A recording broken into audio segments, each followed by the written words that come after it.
აფხაზეთის ავტონომიური რესპუბლიკის ჯანმრთელობისა და სოციალური დაცვის მინისტრი ლაშა ქარდავა ჯანდაცვის სფეროს წარმომადგენლებს შეხვდა. შეხვედრის ფარგლებში მინისტრმა მომავალი წლის ბიუჯეტის გაზრდისა და პროგრამების გაფართოების საკითხებზე ისაუბრა. ყურადღება გაამახვილა სამინისტროს საქმიანობის პრიორიტეტულ მიმართულებებზე, არსებულ საჭიროებებსა და მოქალაქეთა მომსახურების ხარისხის გაუმჯობესებაზე. მიმდინარე წლის მონაცემებით აფხაზეთის მთავრობის მხარდაჭერით ჯანდაცვის სამინისტრო დროებით დევნილ მოსახლეობას 100-მდე სამედიცინო სერვისს თავაზობს. მიმდინარე წელს სამინისტრომ მნიშვნელოვნად გააფართოვა პროგრამები, რომლის ფარგლებშიც ჩვენი დროებით დევნილი მოსახლეობა 100-მდე სამედიცინო სერვისს მიიღებს.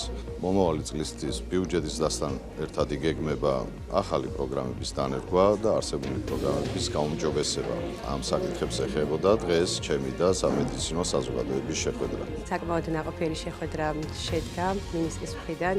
მან გაიზიარა თითოეული ჩვენი თანამშრომლის, მენეჯერის ხედვები, პოზიციები. თითოეული პროგრამა, თითოეული ხედვა მისი მიემართება ჩვენი ბენეფიციარების, ჩვენი პოლიკლინიკების აღმშენებლობისკენ და უკეთესი სერვისებისაკენ.